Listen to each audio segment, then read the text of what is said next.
Okay, so my name is Hannes, for those who don't know me.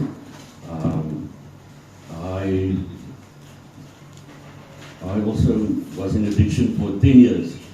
My drug of choice used to be crystal meth, but it started off with smaller things. It started with Dacha, age of 17. Also started with ecstasy, moved on a bit from there. And eventually, as I got older, I got the opportunity to go to England. This was all after school. I was there for a year. And that's where I met the other disease, I want to call it alcohol. So that's why I started drinking very much. And we came back from England, was there for about a year. And then, if you want to call it, the normal life for me started. So I started working in the world as an IT technician. I started small, but every time I kept on studying. So eventually, my career went very well in the world. I like to refer to it as in the world. My career went well. I also met my first wife then, and we got married. We weren't married very long, unfortunately, but we also had a son together. But in that time frame, this is where most of the things started falling apart in my life, I want to say that. In that time frame, when she was still pregnant with my son, my father passed away. Okay, so due to a car accident, it was a long story. But that's where it started with me. Pushing people away, drinking more, just not caring anymore. Eventually, I started pushing everyone away. My wife then also, she left me. We were like 9 months, I think, married. She left me because I started pushing everyone away. And I think from there, I really became more into alcohol, drinking weekly, weekends, every opportunity that was there. A couple of years went down the line, met my second wife, and then eventually she said something to me that, I don't know what to do with the drugs, but anyway, she said that the alcohol is becoming a problem. So I left the alcohol, okay? I left it, no problem. But a couple of years later, I also had a good job still. I was a car truck. I was, at a stage, I was car truck, Lowveld, IT manager. And then things also fell apart with us, and that's where the actual drugs began. Okay, so I started with CAT, 5.5 years. First rehab 2017. Same as what they said. I had to go. I didn't want to go. I had to go. Okay, so I went through there 2 or 3 months. My first visit, I went out. I actually came back with drugs into the rehab. And they eventually found out that chased me away. So I carried on using. They gave me another opportunity at rehab. So I went back for another 2 months. Same story. I got out, used again. And in 2019, what happened was, I met another person in the first rehab that I was in. I know you guys do that exclusive relationship thing here. You shouldn't get too close with people. I met this guy in rehab, and when I got out, we became friends again, and he introduced me to crystal meth. Okay, so, and then. Okay. I couldn't get jobs anymore. I was suicidal most of the times. I tried to commit suicide like, I think 8 times in my life, 6 or 8 times. Came to a point where I just stopped. It's not going to happen. I'm not going to die now. And then I had an opportunity again to go to rehab, to DRC. Again, I didn't want to go. I was told I'm going, and I went. And I was there, I think the first time for 6 months. went out, used again, also on the meth, and went back to them for 3 months. Same result, didn't work. So I get very nervous if I stand on the stage. So bear with me. Yeah, okay, so the meth. I normally say I don't want to go into too much detail, but I think sometimes you have to hear the details of where the meth took me. I know we all have our dark things that happened and experiences we had with the drugs that we were using, but crystal meth in me, psychosis, drug-induced psychosis, pretty much every time I used, which was about every day. So I don't know if some of you know what it is, or if you have experienced it, but in my opinion, that is hell. Yes. To be in that mindset, you are in hell. You're experiencing things which no normal person should under no normal circumstances. You're hearing voices, you're thinking everybody's after you. The list goes on.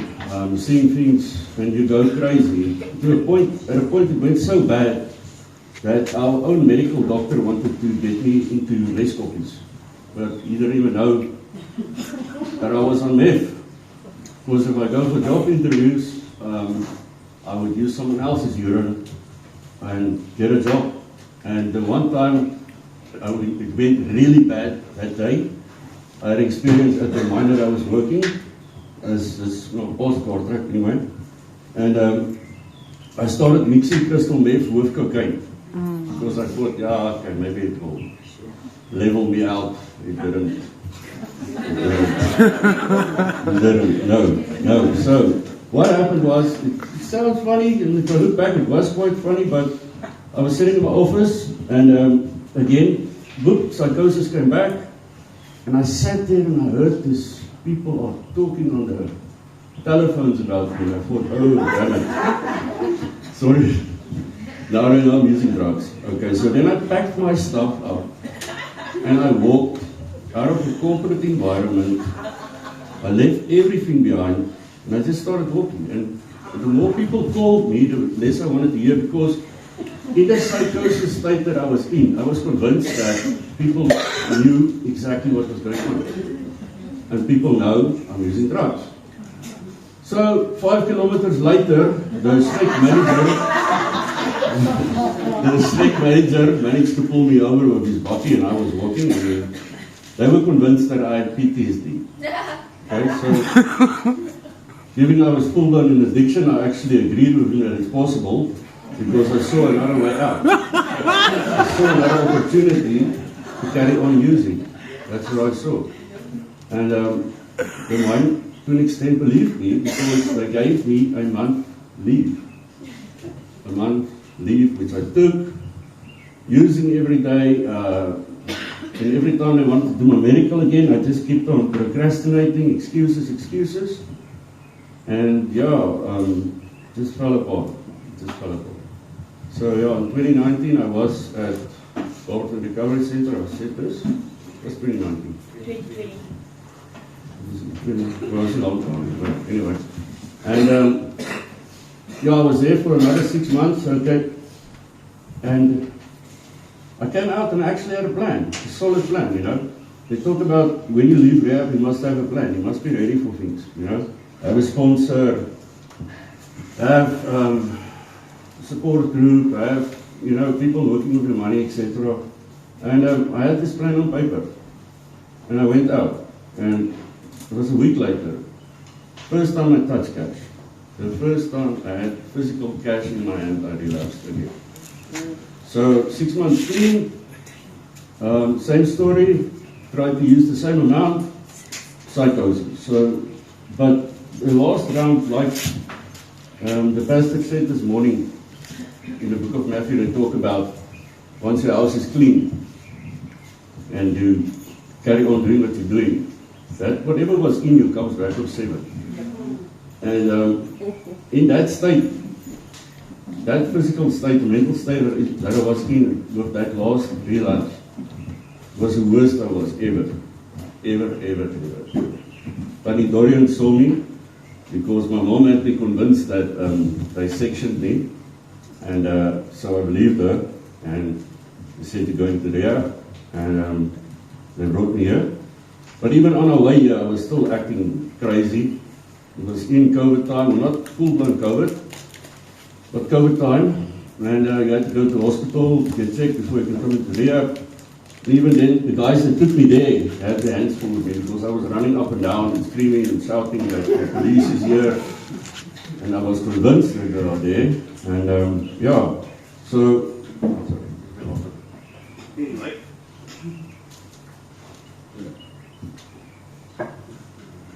Okay, sorry. So, then I came to the Bread of Life. And I'll be honest about it, I was far gone, far gone. There was a lot of things, not just the mental state that I was in, not just the psychosis that I was in, but also the things I lost along the line. In jobs, physical stuff, my kids, you know, and my son, he turned his back on me a long time ago, but we're getting there again. But I also have a daughter, and at that stage, when my last relapse happened, in my psychosis state, I started contacting her mother, and there was a lot of things that happened. And they found out I came to rehab again, and she wanted to take away my rights, which any good mother would do at that stage. So I had that with me, but yeah, I came here at first. I think the first 8 days they kept me in isolation here at the cottage because I was a danger for myself and probably for a lot of people around me if I had to come. That's how it was. But yeah, into the program. I'm very sad to say that actually because everybody probably knows him. Isaac, he was my, I'm going to call it program manager. Started meeting up with Isaac, and we just got along. And Isaac, one stage I asked him, Isaac, what is it that you did different, that you stayed clean? What helped you? And like a lot of people said today, Isaac told me, give it over to God. Give it over to God. And there I was stressing about all the things, you know, will I ever see my daughter again? Will I ever see my family again? Will they ever trust me again? And Isaac tells me, just give it over to God. So I started doing that gradually, and I could see things were starting to change, you know, small things. Family's happy again. You talk to them over the phone about friction, what have you. And I think it was about 8 months into the program. Yeah, it was about 8 months. So it took me a total of 14 months to speak to my daughter again. 14 months. It was the longest time of my life. Due to my actions, my things that I did. But with the help of Connie Dorian and the Borgo and everyone that was here, and Isaac, of course, I got her back into my life. And I just want to share, before I go any further with the story now, how much has changed then. With me being only then before that, I could only see her before the last relapse, every second weekend. Now I see her just when I want. Amen. Amen. Because God. Because of God. Because that God placed people in my life that were willing to help me, and that understood, and it helped me until the end, all the way. So then we went on, but I also came to a point in my life where I actually decided, okay, well not decided, God decided for me, that you're going to put everything behind you that you've done your whole life, everything you did, and you're going to now start working with people, okay? So I had the opportunity then to study for the AXA, the Basic Addiction Counselor, which I'm qualified now for. I did my exams and I passed. Well done. Thank you.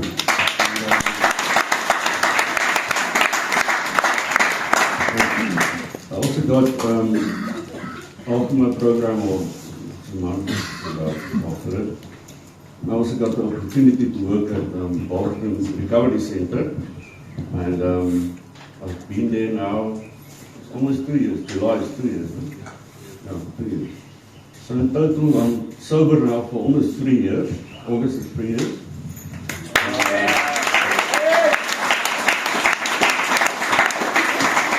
Yeah, it was a rough journey. I'll be honest, but guys and girls, you should see this opportunity as some of the people said it this morning as a gift from God. You know, if it wasn't for God, where would we have been in our lives? Where would all of us be now? He gave us this. He gave you this opportunity, like He gave me, to fix your life once and for all. And you should use it. You should use the time. You should use the therapy. Really, at the end of the day, it's worth it. And yeah, even when God, like we also say, God keeps blessing you, because I've never been in my life. I've never been in America. I don't know people in America personally, but there is a pastor, David, something old, anyway. He knows my sister somehow. Anyway, he just one day decided he has got an opportunity for 10 people in the world to do theology, 20, sorry. And he asked me if I also, am I interested? And I said yes. Wow. So now I'm also doing theology through a sponsor. Wow. It's also good. Yeah. Wonderful. So yeah, if I can leave you one thing. Like Tony Dorian said this morning, you know, with John 10:10, the enemy comes to kill, to steal, and to destroy, yes. But we still have a choice. We still have a choice. Which way are we going to go?